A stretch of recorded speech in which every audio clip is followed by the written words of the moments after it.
આજે આપણે ધોરણ 8 વિષય સામાજિક વિજ્ઞાન પાઠ પહેલો ભારતમાં યુરોપિયનો અને અંગ્રેજી શાસનની સ્થાપના. વિદ્યાર્થી મિત્રો, એક ખાસ સૂચના છે તમારા માટે કે આ વર્ષે આપણું ધોરણ 8 નું આ વિષય છે એસએસ એ પાઠ્યપુસ્તક નવું છે, હજી બજારમાં આવેલું નથી. પીડીએફ 2 દિવસ પહેલા આવી. એ જો તમને ક્યાંય પણ ઓનલાઈન મળી જાય તો એ પીડીએફ ડાઉનલોડ કરી લેજો. એ આખી પાઠ્યપુસ્તક બુક છે. જ્યાં સુધી એમ કહેવાય કે માર્કેટમાં બુક સ્ટોરમાં ના આવે ત્યાં સુધી આપણે એ પીડીએફની મદદથી પાઠનો અભ્યાસ કરીશું. તમે પણ તમારા દરેકના મોબાઈલની અંદર એ પીડીએફ ડાઉનલોડ કરી શકો છો અને પાઠ તમે વાંચી શકો છો. 1 થી 19 પાઠ છે આપણે, બરાબર. આખા વર્ષ દરમિયાન 1 થી 19 પાઠ ભણવાના છે, જેમાં ઇતિહાસ, ભૂગોળ, નાગરિક, બરાબર, એ રીતે અલગ અલગ વિભાગ હશે. ભલે આપણે 1 થી 19 પાઠ આપેલા છે, સળંગ પાઠ્યપુસ્તક 2 સેમેસ્ટરનું સાથે જ આપેલું છે. આ વસ્તુ પણ ખાસ નોંધમાં રાખજો. પાઠ આડા-અવડા અભ્યાસક્રમમાં હશે. પ્રથમ સત્રમાં જુદા હશે, બીજા સત્રમાં જુદા હશે. કુલ પાઠ આપણા 1 થી 19 પાઠ છે. આ વસ્તુ ખાસ તમે ધ્યાનમાં રાખજો. એમાં પહેલો પાઠ આપણે છે ભારતમાં યુરોપિયનો અને અંગ્રેજી શાસનની સ્થાપના ક્યારે થઈ. એ પાઠથી આપણે આજે શરૂઆત કરીએ છીએ, બરાબર. પણ વિદ્યાર્થી મિત્રો, ખાસ એ વસ્તુ ધ્યાનમાં રાખજો કે 19 પાઠ છે, એમાંથી પ્રથમ સત્ર અને દ્વિતીય સત્ર બે આપણે અલગ કરીશું.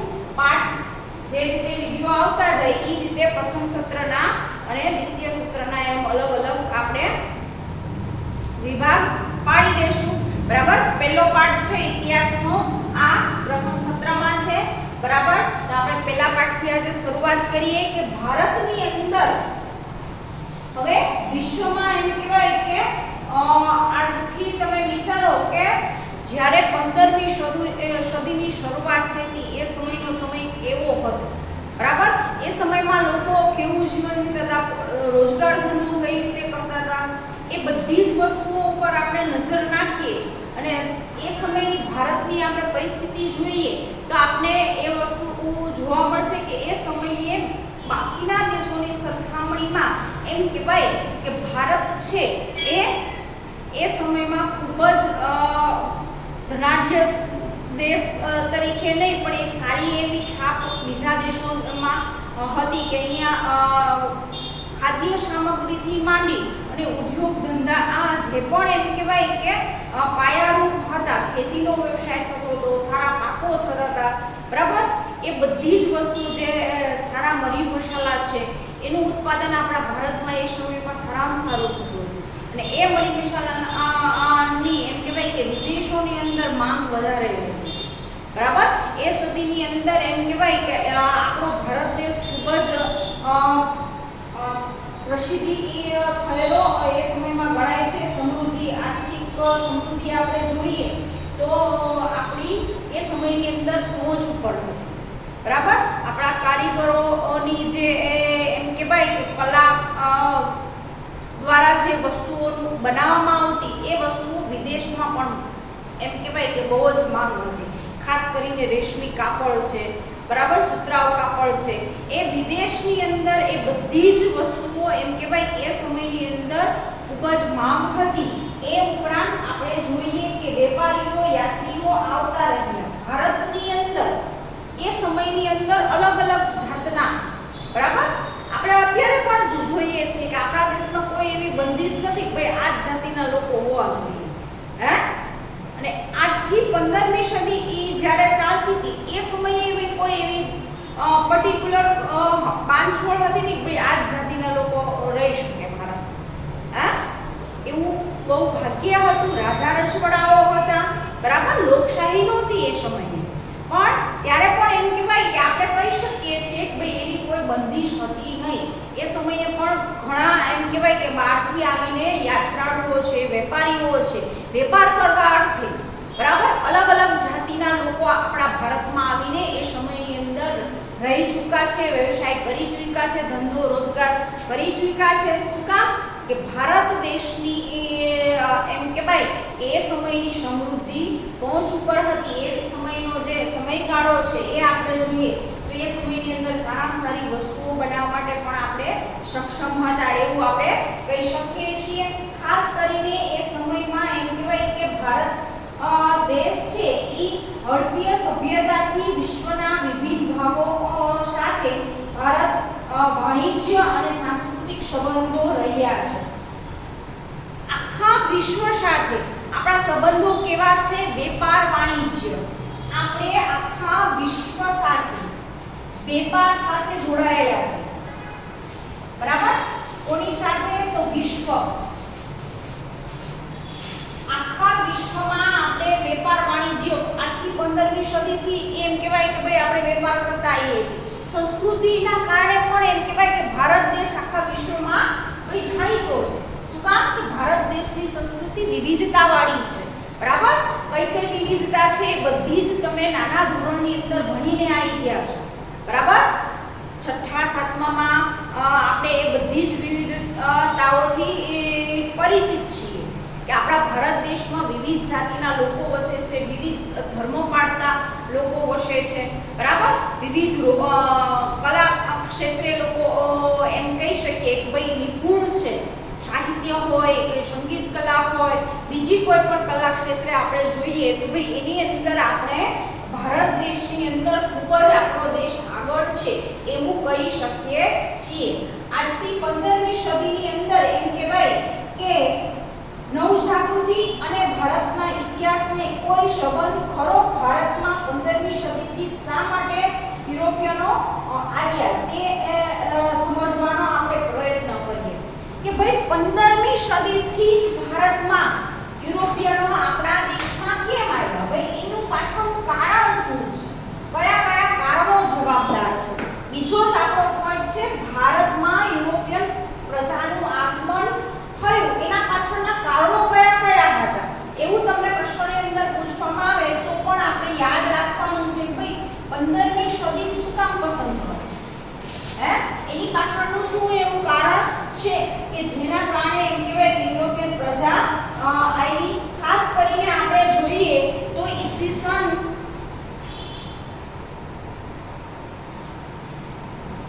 1453માં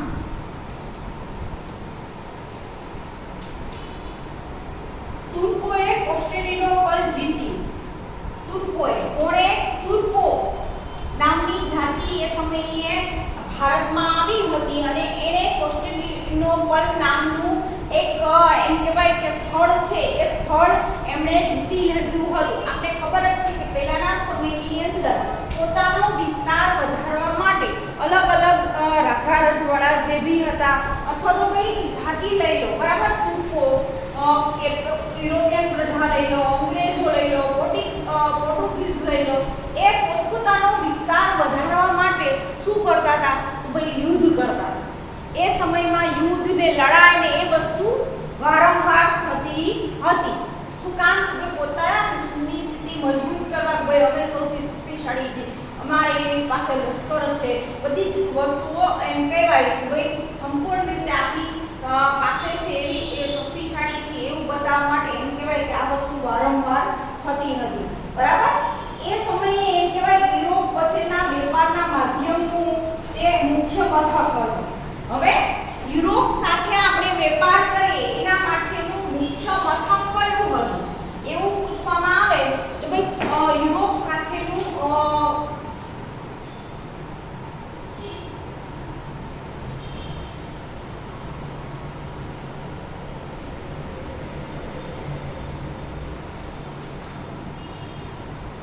યુરોપ સાથેના વેપારનું મુખ્ય સ્થળ કોન્સ્ટેન્ટિનોપલ હતું. બરાબર? આ વસ્તુ ખાસ યાદ રાખજો કે આ સ્થળ ખૂબ મહત્વનું હતું. એ સમયે એમ કહેવાય કે આખા ભારતનો જે વેપાર છે એ વેપાર આપણે એમ કહેવાય કે આ સ્થળ ઉપરથી થતો હતો એવું કહી શકીએ છીએ.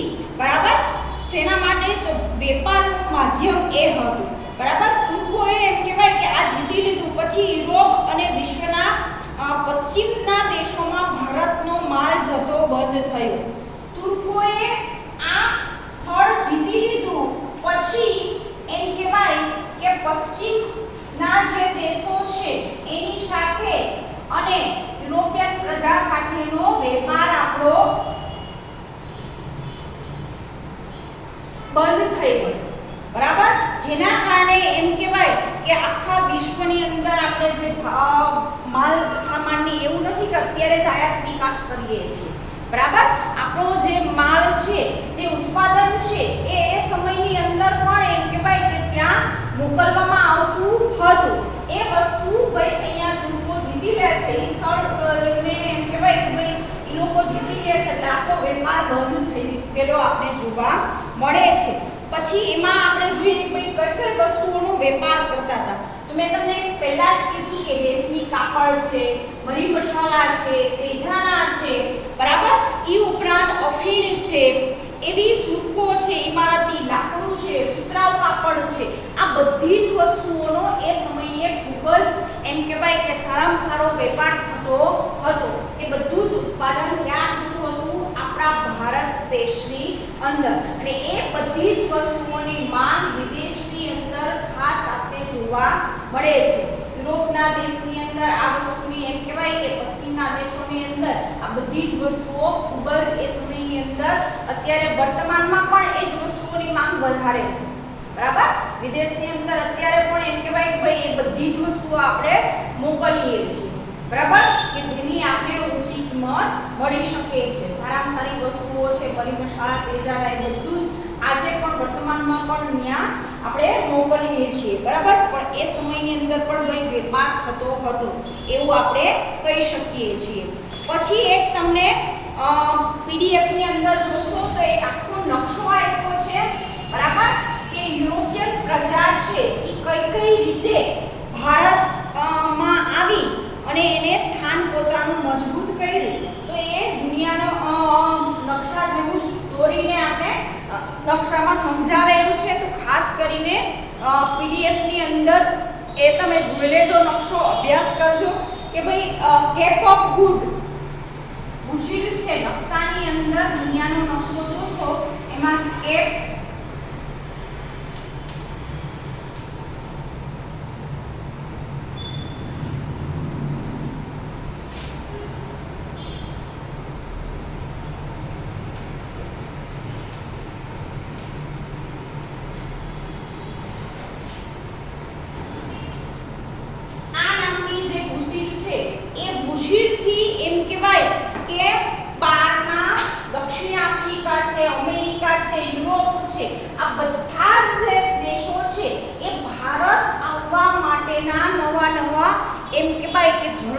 શોધતા હતા. શું કામ? કે મેં તમને કીધું કે તુર્કોએ કોન્સ્ટેન્ટિનોપલ જીતી લીધું પછી ત્યાં એમ કહેવાય કે આપણો વેપાર બંધ થઈ ગયો. યુરોપના પશ્ચિમના જે દેશો હતા એ દેશો સાથેનો આપણો વેપાર બંધ થઈ ગયો. એટલે યુરોપિયન પ્રજાએ એ સમયે એવું વિચાર્યું કે ભાઈ આ બધી વસ્તુઓ વગર આપણે ખબર જ છે કે જે વસ્તુઓની આપણે આદત પડી જાય એના વગર આપણે ભાઈ ચલાવી શકતા નથી. એ જ રીતે એ સમયે પણ એ લોકોએ વિચાર્યું ભાઈ આ બધી વસ્તુઓ વગર ચાલશે નહીં, આપણે ભારત જવા માટેનો નવો જળમાર્ગ શોધવો પડશે. એ સમયે એમ કહેવાય કે જમીન માર્ગ, હવાઈ માર્ગ કે રેલવે માર્ગની શરૂઆત નહોતી. બરાબર, ધીમે ધીમે એમ કહેવાય કે આ બધા માર્ગની શરૂઆત થઈ. અત્યારે આપણે જોઈએ છીએ કોઈ પણ દેશની અંદર જવું હોય તો હવાઈ માર્ગ દ્વારા આપણે જઈ શકીએ છીએ. અમુક કલાકોની અંદર આપણે એક દેશમાંથી બીજા દેશમાં ભાઈ સફર કરી શકીએ છીએ. પણ એ સમયે આ વસ્તુ શક્ય નહોતી. ખાસ કરીને એ સમયે જળમાર્ગનો જ વધારે ઉપયોગ થતો હતો. એ સમયે એટલી ટેકનોલોજીનો પણ વિકાસ નહોતો થયો કે જેના કારણે એમ કહેવાય કે આપણે ખબર પડે કે આપણે કઈ જગ્યાએ પહોંચ્યા છે. અત્યારે આપણી પાસે એક સ્માર્ટફોન હોય તો એ ફોન દ્વારા પણ આપણે ગમે એ જગ્યાએ જવું હોય તો આપણે જઈ શકીએ છીએ. બરાબર, પણ એ સમયે ટેકનોલોજીનો આટલો વિકાસ થયો નહોતો. આપણે કયા સ્થળે ઊભા છીએ, કઈ દિશામાં છીએ, એ કોઈ જ વસ્તુની ખબર પડતી નહોતી. છતાં પણ એમ કહેવાય કે યુરોપિયન પ્રજા છે એ લોકોએ એમ કહેવાય કે ભારત આવવાનો નવો જળમાર્ગ શોધે છે, બરાબર. એક કેપ ઓફ ગુડની જે બુશીર છે એ બુશીરને ચક્કર લગાવી અને ભારતનું જે કાલિકટ બંદર છે, કયું કાલિકટ બંદર છે, એ કાલિકટ બંદર ઉપર એમ કહેવાય કે જેટલા પણ એમ કહેવાય કે બહારના દેશની જેટલી પ્રજા છે એ બધી જ એમ કહેવાય કે જાતિના લોકો છે એ લોકો બધા જ એમ કહેવાય કે આ રીતે કાલિકટ બંદરે આવ્યા અને ત્યાંથી એમ કહેવાય કે ભાઈ ભારતની અંદર પ્રવેશ કરે છે ને ભારતની અંદર વેપાર કરવાની ધીમે ધીમે એમ કહેવાય કે પરવાનગી માગે છે. ખાસ કરીને ભાઈ આ જળમાર્ગ શોધ્યો કોને, બરાબર, યુરોપિયન પ્રજામાં ખાસ આપણે જોઈએ તો એ પણ આપણે જોઈશું આગળ કે ભારત આવવાનો જળમાર્ગ સૌથી પહેલા શોધનાર વ્યક્તિ કોણ હતો. તો ખાસ કરીને આપણે જોઈએ તો ભારત ની અંદર સૌથી પહેલા જે જાતિ આવી એ પોર્ટુગીઝ જાતિ હતી, બરાબર. એ ફિરંગીઓ હતા. એમાં વાસ્કો દ ગામા કરીને જે વ્યક્તિ હતા એ વ્યક્તિએ એમ કહેવાય કે ભારત આવવાનો જળમાર્ગ શોધી કાઢ્યો. એ કાલિકટ બંદરે આવ્યા હતા. આ વસ્તુ યાદ રાખવાની છે. ઈસવીસન 1498 ની અંદર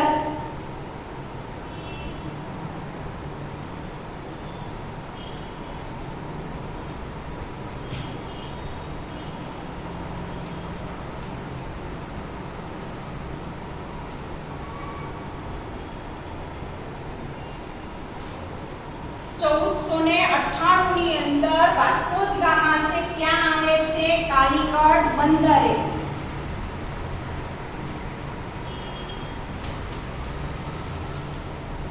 પોર્ટુગીઝનો એ પ્રથમ વ્યક્તિ છે જેમણે એમ કહેવાય કે ભારતમાં આવવાનો જળમાર્ગ પહેલા શોધી કાઢેલો છે, બરાબર.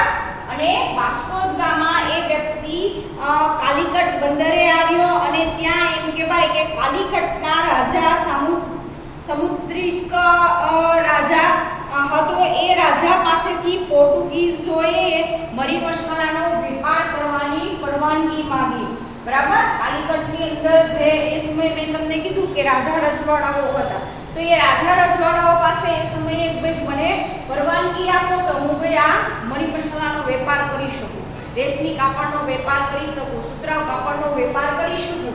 એ માટેની પરવાનગી મળે છે અને ધીમે ધીમે એમ કહેવાય કે પોર્ટુગીઝ લોકો છે એ સંમતિ મેળવવામાં મજબૂતાઈ મેળવે છે અને 1503 માં કોચીન અને ઈસવીસન 1505 માં કન્નૂરમાં કિલ્લા બંધાવ્યા છે.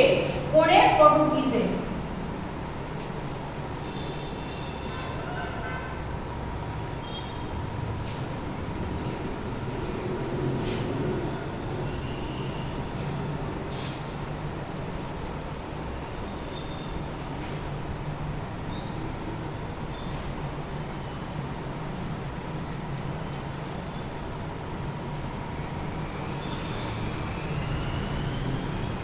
પોર્ટુગીઝ જાતિ એમ કહેવાય કે 1503 ની અંદર કોચીનની અંદર અને પછી ઈસવીસન 5 ની અંદર આપણે જોઈએ તો કન્નૂર ની અંદર વેપાર કરવાની પરવાનગી મળે છે. ધીમે ધીમે એમ કહેવાય કે એનો વેપાર વધતો જાય છે, બરાબર. અને છેલ્લે એમ કહેવાય કે ફરી પોર્ટુગીઝ લોકો ડચ લોકો સામે મેં તમને કીધું કે એ સમયની અંદર આ જ રીતે એક ગ્રુપ બીજા ગ્રુપ ઉપર એમ કહેવાય કે પોતાના વિસ્તારને વધારવા માટે યુદ્ધો વારંવાર કરતા હતા એવું આપણે કહીએ છીએ.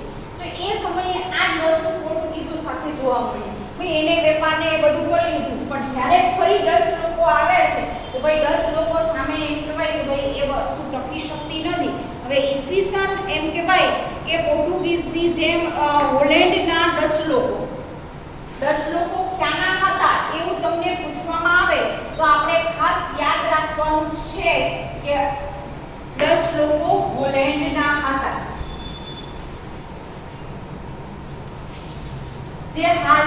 નેધરલેન્ડ છે.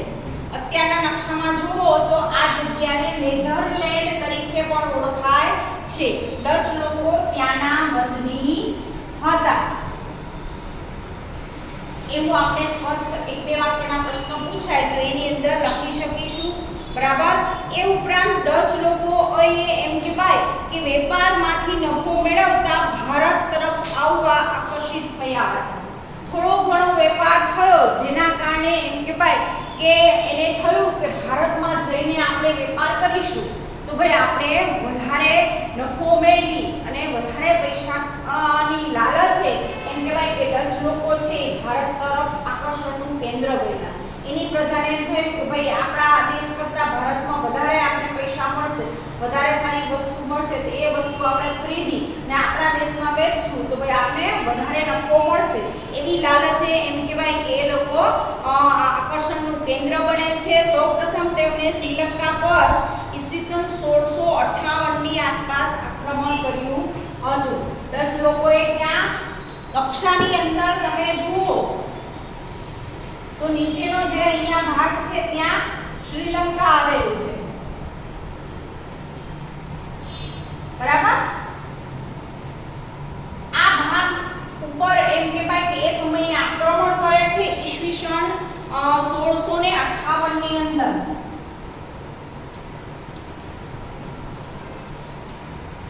બરાબર. ત્યાંના મરી મસાલાના વેપારને પોતાના હાથમાં લીધો. તેણે બંગાળના ઈસવીસન 1632 માં મલબારના વિસ્તારમાં ઈસવીસન 1650 1662 1650